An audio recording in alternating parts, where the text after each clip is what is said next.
প্রশ্নবাবু আমার বেসিক একটা কোয়েশ্চেন, মানে যেগুলো শুরু থেকে করছি, মানে থ্রেড সিন্ডিকেট এতদিন ধরে চলছে, যেগুলো কি স্বাস্থ্য দপ্তরের সত্যি সত্যি অজানা আমি জানি না। নাম্বার 2, রাজ্য জুড়ে সিন্ডিকেট, জাল সার্টিফিকেট, সিন্ডিকেট জাল, তার সঙ্গে নজরদারি, এগুলো নেই কেন? কোথায় নজরদারি? এগুলোর জন্য কোনো নিয়ম নেই কেন? কোনো রেস্ট্রিকশন আসেনি কেন? কোনো বিল পাস হয়নি কেন? টাকার বিনিময়ে পাস, স্বাস্থ্য দপ্তর কি করে? কে একটা অভিযোগ স্বাস্থ্য দপ্তরের কাছে আসেনি? স্বাস্থ্যমন্ত্রী জানেন না এটা সম্ভব আদৌ? Is it possible? Uttarbanga lobby বারবার শুনতে পাচ্ছি আমরা তো নিজেরাই জানতাম না এতদিন পর্যন্ত এরকম একটা উত্তরবঙ্গ লবি আছে। অভয়ার কাণ্ড না হলে উত্তরবঙ্গ লবি এত প্রভাবশালী কি করে হয়েছে? কার মদতে হয়েছে? চিকিৎসক পড়ুয়াদের নিরাপত্তার দায় কার? আবার যদি কোনো ঘটনা ঘটে যদি এরকম অভয়ের মতো, তার দায় কে নেবে? কেন এতদিন পর্যন্ত কোনো ব্যবস্থা নেয়নি স্বাস্থ্য দপ্তর? আরেকটা অভয়া হওয়ার অপেক্ষা। থ্রেড সিন্ডিকেটের বড় মাথা আসলে কে? এই প্রশ্নের উত্তরগুলো তো স্বাস্থ্য দপ্তরকে দিতে হবে, স্বাস্থ্য ভবনকে দিতে হবে। প্রসূন বাবু, প্রথমেই আমি বলি যে আমাদের রাজ্যের যিনি প্রশাসনিক মাথা রয়েছেন তাকে সবাই সম্মান করে, যারা করে না তারা করে না, যারা করে তারা করে। কিন্তু আমার করজোড়ে আপনাদের চ্যানেলের মাধ্যমে ওনার কাছে অনুরোধ যে এই জিনিসগুলো একদিনে কখনো তৈরি হয় না। এই জিনিস তৈরি হতে বহু সময় লাগে। একটা গাছ যেমন বড় হতে সময় লাগে, একটা ছোট ছেলে সে আগে বড় হবে, তারপরে ছোট মস্তান হবে, তারপরে বড় মস্তান হবে। কিন্তু প্রতি ক্ষেত্রে দেখা যাচ্ছে আমাদের এই সরকারি হাসপাতালগুলো, এখানে মাত্র জানেন তো দুটো লবি থাকা উচিত, একটা পেশেন্ট লবি, একটা ডাক্তার লবি।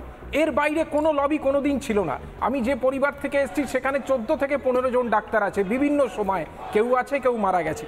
কিন্তু একটা কথা আমি আপনাদের বলি, আজকে যখন পশ্চিমবাংলার প্রশাসন, পশ্চিমবঙ্গের পুলিশ প্রশাসন, আমি ভরসা রাখি, আমি বরাবর আপনাকে বলেছি, আমি আজও বলছি, কিন্তু প্রশাসনের মাথায় যিনি আছেন তিনি কয়েকটা জিনিস যেন একটুখানি দেখেন যে হাসপাতালে এত বেশি পরিমাণে পলিটিক্যাল লোকের আনাগোনা হয়েছে বিভিন্ন মাধ্যমে। এবং আরেকটা জিনিস আমি আপনাকে বলছি, যার সঙ্গে হয়তো এর সম্পর্কটা কম, সেটা হচ্ছে রোগী কল্যাণ সমিতি। কিছুক্ষণ আগে এক দাদা বলছিলেন কিছু কিছু জায়গাতে যেখানে পলিটিক্যাল লোকেদের ইনভলভমেন্ট যদি আপনি কমিয়ে হাসপাতালের ভেতরে এই পলিটিক্যাল দৌরত্বটাকে কমাতে না পারেন, তাহলে কিন্তু এই ধরনের খুচরো খুচরো কয়েকটা নাম, সেই নামগুলো চিরকাল হাসপাতালের ভেতরে বদমাইশি করবে। পৃথিবীর যত বড় বড় গুন্ডা বদমাইশ হোক না কেন, তাদের ঠান্ডা করতে যে কোনো রাজ্যের পুলিশ প্রশাসন যথেষ্ট। কিন্তু আমার একটাই অনুরোধ, আবার আমি বলছি আপনাদের চ্যানেলের মাধ্যমে, আমাদের যে প্রশাসনিক প্রধান আছে তার কাছে, আপনি স্বাস্থ্যমন্ত্রী, আপনার হাতে অগাধ ক্ষমতা, যে কোনো রাজ্যের স্বাস্থ্য শিক্ষা এগুলো তো একটা ভিত্তি থাকে একদম। আমার একটাই অনুরোধ আপনার কাছে, আপনি আপনার নিজের লোকের মাধ্যমে যাচাই করুন হাসপাতাল থেকে কে কি বলছে, কে কোন দলের হয়ে বলছে, কে কোন লবির হয়ে বলছে, সেই লবির কথা শুনবেন না। আপনি যদি নিজের লোককে দিয়ে কোনো যাচাই করেন, তাহলে দেখবেন হয়তো এমন অনেক কিছু আছে যেটা আপনার কাছে পৌঁছচ্ছে না, ভুল পৌঁছচ্ছে। যারা পৌঁছাচ্ছে না তারা ইচ্ছাকৃতভাবে পৌঁছাচ্ছে না। কেন ইচ্ছাকৃতভাবে পৌঁছাচ্ছে না? যাতে করে এই বিরূপেক্ষের মতো ছেলেরা থাকে, এই সন্দীপ ঘোষের মতো লোকগুলো থাকে, তাদের ভেস্টেড ইন্টারেস্ট, দা সন্ময়দা বলছিলেন, কোনো রক্তের সম্পর্ক না, অর্থের সম্পর্ক, অর্থের। এছাড়া কোনো সম্পর্ক এখানে চলে না এই ধরনের লোকেদের ক্ষেত্রে। যদি চলে তাহলে এই বাচ্চা ছেলে যারা first year, second year, third year বা first year PGT, second year PGT, house staff, intern, তাদের সাথে কেউ এই ধরনের ব্যবহার করতে পারে না। এবং সব থেকে মজার কথা কি জানেন, আজ থেকে 10 বছর তারা এত উদ্ধত্ত, এই পরিমাণ তাদের সাহস, এটা কি করে তৈরি হয়? এই পরিমাণের সাহস ম্যাডাম তখনই তৈরি হবে যখন তারা জানবে যে একটা প্রফেসরকে দুটো খারাপ কথা বললে, একটা সিনিয়র স্টুডেন্টকে দুটো খারাপ কথা বললে, একটা টিচারকে আমি যদি গলা ধাক্কা দিয়ে চমকাই, আমার বিরুদ্ধে কোনো কাজ হবে না। সেটা কখনো, আমি আবার বলছি, সেটা কখনো শুধুমাত্র পুলিশ প্রশাসনের জন্য হয় না। পুলিশ প্রশাসনের ওপরেও যদি পলিটিক্যাল ব্যক্তিত্ব থাকে এবং তাদের সাথে এদের যোগাযোগ থাকে, সেখানে একটা কথা আছে না, এরা ধরাকে স্বরাজ্ঞান করে।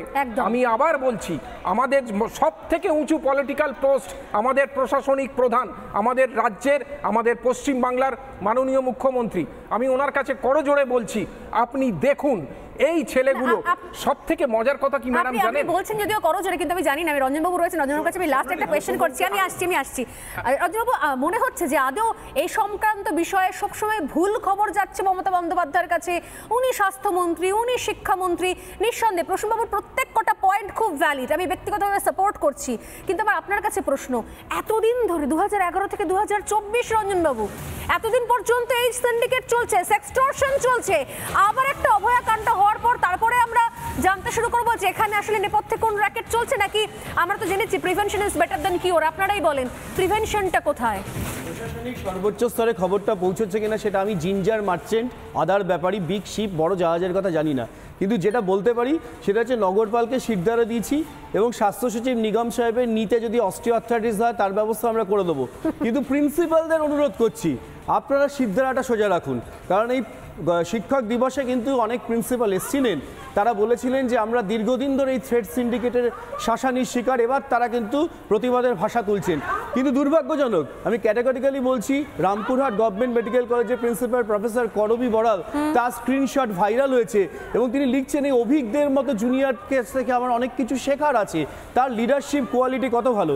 আজকে একটা ব্রেকিং দিচ্ছি স্বর্ণালী এই প্রোগ্রামে, যে নর্থ বেঙ্গল মেডিকেল কলেজে যেখানে কালকে ডিন সন্দীপ সেনগুপ্ত তিনি নিজে রিজাইন করেছেন, সেইখানে প্রফেসর ইন্দ্রজিৎ শাহ হচ্ছে প্রিন্সিপাল, তিনি একটা হোয়াটসঅ্যাপ গ্রুপ চ্যাটে লিখেছেন যে তাকে প্রশ্ন করা হয়েছিল ফ্যাকাল্টি মেম্বারদের থেকে, আপনি কি ডক্টর সৌত্রিক রয় মানে ওয়েস্ট বেঙ্গল মেডিকেল কাউন্সিলের ভাইস প্রেসিডেন্ট ডক্টর সুশান্ত রায়ের ছেলে, তাকে কি প্যারেডের কোনো অর্ডার দিয়েছেন?